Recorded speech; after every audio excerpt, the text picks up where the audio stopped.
Nunca a produção de livros foi tão abundante em toda a história da humanidade. Toneladas e toneladas de papel e tinta rodam o mundo em forma de revistas, livros, enciclopédias, isto sem contar os livros em forma digital que tomam cada vez mais espaço na mente de jovens e pessoas sedentas de conhecimento. Hoje, uma biblioteca ou uma livraria podem ser encontradas em qualquer esquina dos grandes centros das grandes cidades. Mas nem sempre foi assim. Houve um tempo em que o papel era artigo de luxo, caro, raro, de difícil acesso, até que uma revolução aconteceu graças a Johannes Gutenberg. Do mesmo modo que a invenção do telescópio por Galileu Galilei no século XVII revolucionou a astronomia, a invenção da máquina de impressão em tipos móveis, mais conhecida como imprensa no século XV, provocou uma enorme revolução na modernidade. Gutenberg havia iniciado o processo de aceleração da produção de livros. Após a sua grande invenção, imprimir e compor livros deixou de ser uma prática manual e artesanal para se tornar uma produção em série, uma produção mecanizada. No início do século XVI, os efeitos provocados pela imprensa de Gutenberg já eram percebidos nos principados alemães, sobretudo quando, por meio da imprensa, houve a popularização dos panfletos críticos da Reforma Protestante de Martinho Lutero. A reforma deflagrada por esse antigo monge em 1517 passou a ter uma grande recepção entre a população letrada da Alemanha em virtude da circulação das teses e dos panfletos impressos. Posteriormente, uma contribuição ainda maior de Lutero para a história da literatura estaria de mãos dadas com a imprensa de Gutenberg, a tradução da Bíblia do latim para o alemão. Realmente, a invenção da escrita, do papel e da imprensa foram, de certa forma, instrumentos na mão de Deus para espalhar a sua mensagem através do mundo. Uma mensagem que deve circular por todas as nações através do testemunho de pessoas que conhecem o Altíssimo e foram transformadas por sua graça.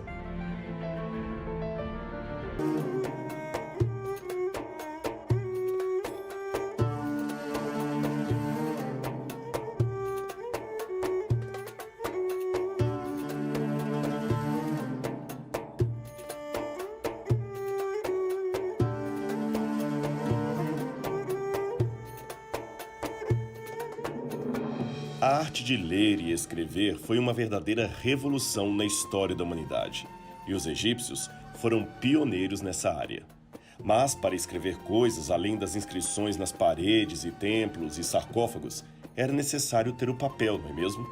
Então os egípcios correram e inventaram também este importante artefato que permitiu a produção de livros e mais livros.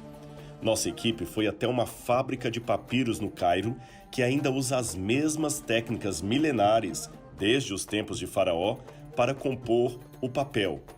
O papiro é a planta usada para fazer o papel desde os tempos faraônicos.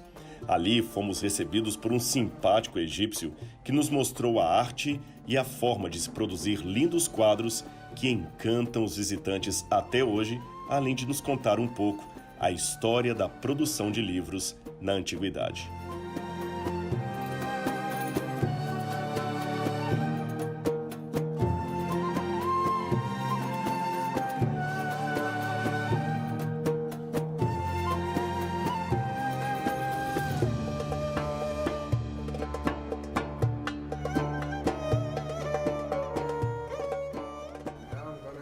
You to our local Spanish guide, Radwa, give you a little introduction about the papyrus plant and ancient judgment tribe. Ok. Muito bem, pessoal. Ele está me mostrando aqui a Ródia. Ela fala espanhol, então vai ser muito fácil de entender. Alguma coisa nós vamos interagindo aqui. Ela vai nos explicar como que os egípcios no passado, há milhares de anos, produziam o papel a partir dessa planta chamada papiro. Entonces, ¿tú puedes decirnos cómo era el proceso de hacer el papel? La planta de papiro era una planta muy sagrada para los faraones, por dos razones. Primero que su flor parece como los rayos del sol, y el sol es un símbolo del dios Amon-Ra. Amon-Ra. Amon-Ra. Y el sol era muy importante Muy para... importante para Morra. Sim, e para todo o povo também de Eso Egipto. es, para todos los Ela está dizendo, embora o espanhol seja fácil de compreender, mas eu vou traduzir alguma coisa, ela diz que a planta era muito importante, eles tiravam símbolos de tudo, principalmente essa parte de cima que lembrava aos antigos egípcios o grande deus Sol. Ok, e como hacían para ter el papel desde el papiro? Qual era o processo que eles hacían? Primero cortamos ese tallo según el tamaño del cuadro, pequeño o grande. Ah, sim. Então, eles podiam medir o quadro por el tamanho Por el tamaño del del talo cuadro. del papiro. Del tamanho. Então, ela está dizendo que pelo tamanho eles escolhiam o tamanho da folha de papel. Lógico que hoje nós temos o quadro, mas eles preparavam, por exemplo, o livro dos mortos, que nós vamos falar ainda sobre esse famoso livro. Tu pode pensar, então, Por ejemplo, un tamaño como este. Ok. Cortamos la corteza verde así. Você percebe que eles cortam, é como se fosse quase uma cana de açúcar. Você vai descascando realmente as partes verdes ali do papiro. Nós temos papiro no Brasil também, mas ele é um papiro de qualidade diferente do Egito. Aquele lá não dá para fazer a mesma coisa que esse aqui faz. Pero esa corteza es muy dura, fuerte y flexible. Por eso los faraones utilizaban esa parte para fabricar cestos, camas, sandalias, muchas cosas de esa parte. Olha que interessante, essa parte que ela falou aqui da casca era mais dura Não se e corta. por isso eles não cortavam, mas aproveitavam isso aqui para fazer cestos, sandálias. Aliás, não precisa ir longe. No livro do Êxodo diz que Moisés, quando foi colocado no rio Nilo, sua mãe fez para ele um cestinho de junco, ou seja, um cestinho de papiro como esse aqui. Está na Bíblia, confere lá. Y luego vamos a la parte interior, cortamos esa parte en láminas así.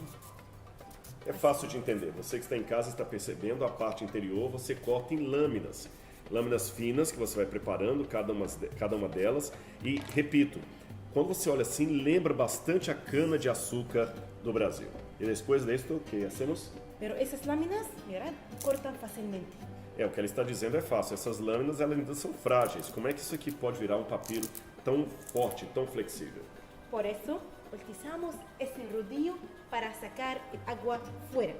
Olha, então como se fosse um objeto daqueles de fazer massa de pastel, você passa ali para tirar todo o excesso de água, porque o papiro é uma planta que, aliás, não sei se dá para o câmera pegar aqui a marca da água, porque o papiro ele absorve muita água, ele gosta de lugares que tem um pântano, que tenha água em abundância. Então você tira o excesso de água da planta.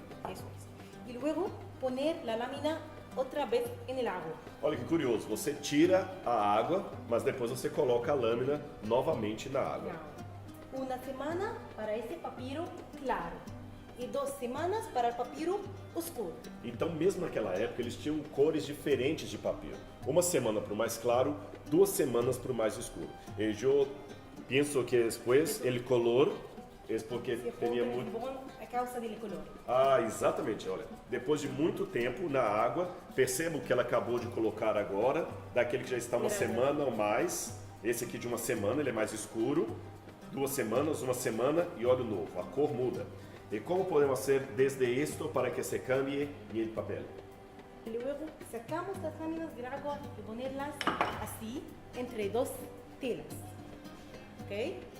Una horizontal y otra vertical. Así.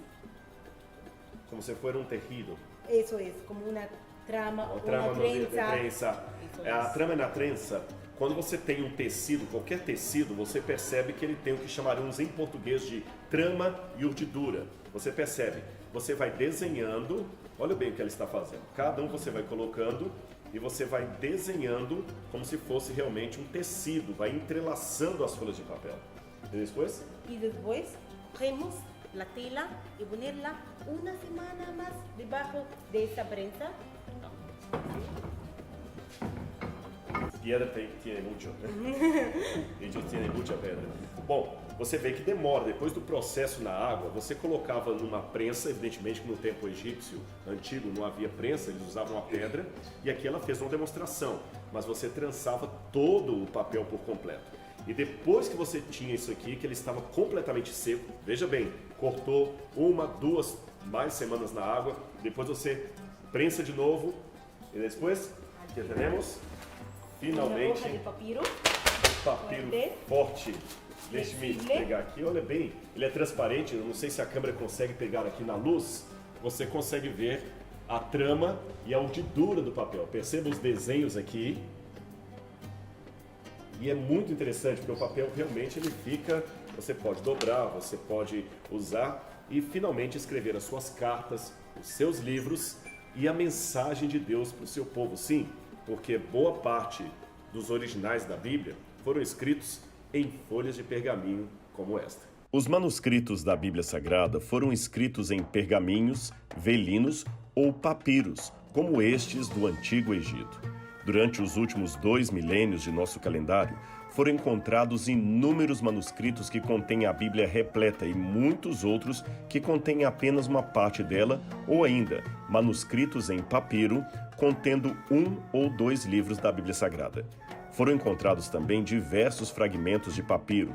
Nesse caso, quando a parte do material foi destruída, muitas vezes propositadamente, e outras vezes por desgaste natural do tempo, requereu-se dos especialistas uma identificação de qual livro ou qual porção da Bíblia estaria ali registrada por escrito. Um dos mais importantes papiros que temos na coleção de manuscritos bíblicos foi a série de papiros de Bodmer, uma série de pergaminhos e papiros contendo diversos livros do Antigo e Novo Testamentos, além de outros livros da literatura religiosa escritos entre o século II e VII depois de Cristo, todos produzidos em grego. Estes importantes manuscritos, muitos deles em papiro, encontram-se hoje na Biblioteca de Cologne, em Genebra, na Suíça. Vamos conhecer agora alguns dos motivos que eles usam para desenhar, para pintar os papiros. Motivos estes que, na verdade, vinham da cultura dos antigos egípcios. Muitos desses desenhos aqui estão no famoso Livro dos Mortos que os egípcios produziam e outras obras da literatura daquele tempo. Aqui, por exemplo, é o quadro do Juízo Final, que faz parte do Livro dos Mortos. Você tem um sujeito que faleceu, eles chamam a sua alma de Ka, e ele é levado pelo deus Anubis para comparecer perante o julgamento diante dos deuses. Note que o próprio Anubis aparece novamente aqui numa balança, e ele toma da balança a pena da deusa Maat. Maat é a deusa da justiça. Num dos pratos da balança se coloca o coração do sujeito. No outro prato da balança você coloca a pena da deusa Maat. Logo a seguir, como se fosse uma história em quadrinhos, você tem o deus Thoth, o deus dos escribas. Veja que ele está com um papiro na mão e uma caneta, anotando todos os dados. Várias perguntas são feitas para a alma do indivíduo perante os deuses que funcionam como testemunhas do julgamento. E quando ele responde às perguntas, o seu coração, que está num dos pratos da balança, começa a denunciar os seus pecados. Se o prato do seu coração pesar mais do que a pena da deusa Maat, ele será devorado por Amzut, que é esse deus crocodilo. Mas se ele consegue sobreviver a esta parte do julgamento, ele é levado pelo deus Horus, filho do grande Osíris, até a presença do próprio Osíris, para então receber o direito à vida eterna. Atrás de Osíris, você tem Ísis e Neftis, as duas irmãs, uma delas esposa do grande deus do Egito. De acordo com esta crença, esta pessoa teria o direito agora de viver para sempre no mundo dos mortos. Este papiro nos lembra, de certa forma, um episódio do livro do Êxodo, em que Deus falou que ele endureceria o coração de Faraó. Então, deixe-me explicar para você que eles tinham uma espécie de, digamos, jeitinho egípcio para resolver o problema. Quando a pessoa morria, ela pedia aos sacerdotes, principalmente se ela fosse rica, é claro, ou da família faraônica, para guardar junto de sua múmia um escaravelho, um besouro de pedra. Por quê? Esse besouro de pedra era colocado dentro da múmia no lugar do coração de carne.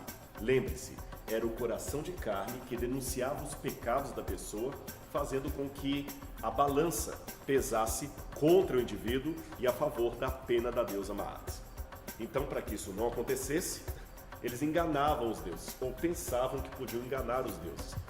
O Anubis, aquele que eu mostrei, que parece um chacal, ele tirava o coração de pedra, colocava na balança e como o que fazia o coração pesar não era o material, mas sim a capacidade de denunciar pecados, e pedra não fala nada, ter um coração de pedra era a segurança de que nada lhe aconteceria de ruim no dia do julgamento perante os deuses. Percebeu como funcionava a coisa? Por isso que Deus, de maneira irônica, disse: eu endurecerei o coração de Faraó, que em outras palavras queria dizer: eu deixarei Faraó seguir na sua teimosia. Ele está confiando demais, Moisés, no coração de pedra dele, por isto que ele não deixará o povo hebreu sair do Egito. Mas fique tranquilo, nesta oportunidade do endurecimento do coração de Faraó, eu aproveitarei e mostrarei as minhas maravilhas e o meu poder para libertar o povo hebreu das mãos de Faraó. Eu quero mostrar outras cenas que estão nesses vários papiros que tem aqui dentro. Então, vem comigo.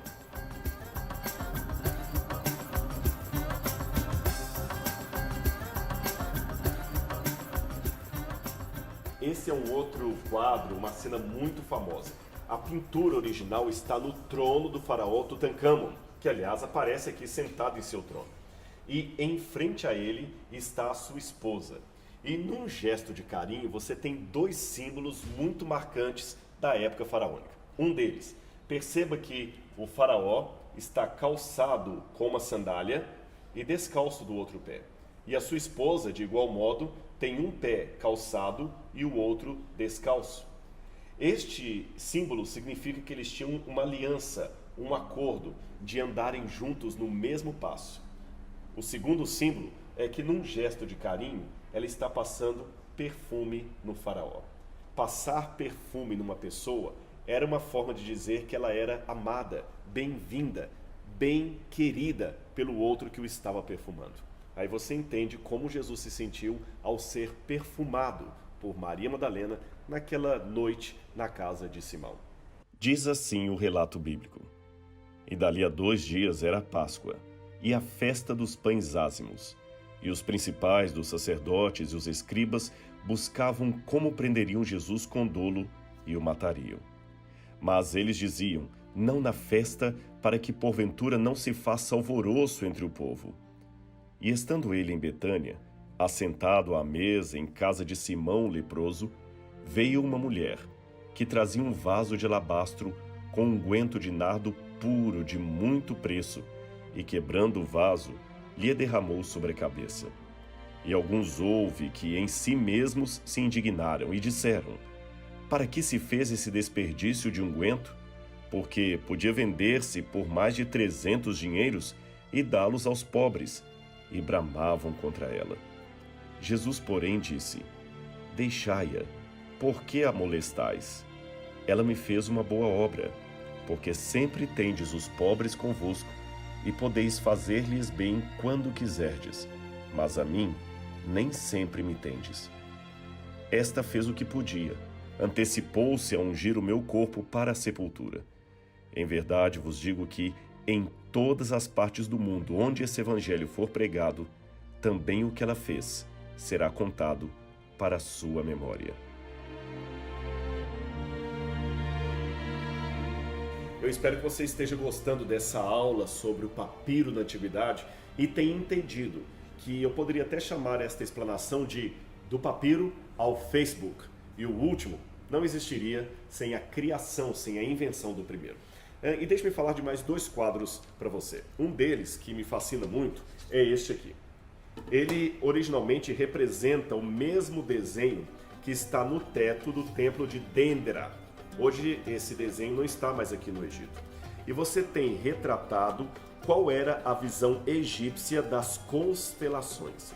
O que chama a atenção dos astrônomos e dos estudiosos das estrelas é que as constelações são praticamente as mesmas que nós conhecemos hoje.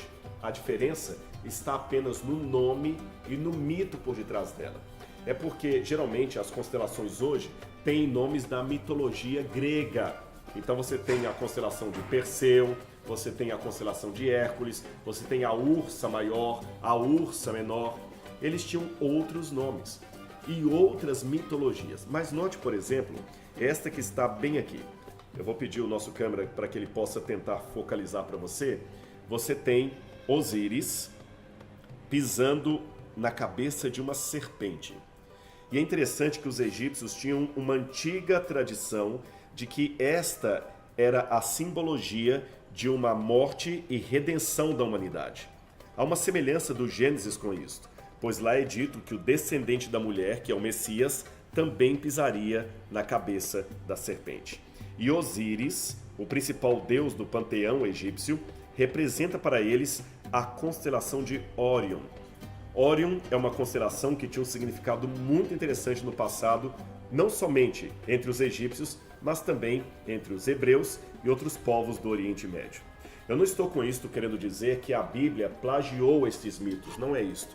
Mas considerando que Adão e Eva são, na verdade, personagens de uma história real, é de se supor que a tradição que eles receberam de Deus passaram para os seus descendentes. E esta tradição foi transmitida de geração em geração, de cultura em cultura, sendo, é claro, deturpada, mas ainda mantendo traços da tradição adâmica original. Isso é fascinante, não é mesmo? Agora tem o último quadro, esse aqui. Esse quadro, ele é um quadro que geralmente os turistas, quando vêm no Egito, não escolhem isto aqui para levar para sua casa. Mas para quem conhece a história bíblica, talvez seria um dos principais quadros que ele teria um interesse em comprar. Ele mostra uma cena que na cultura egípcia se repetia noite após noite. O grande inimigo do bem, da verdade, da moral, o símbolo máximo das trevas, era uma serpente chamada de Apófis, na nomenclatura grega, ou Apep, na nomenclatura dos antigos egípcios.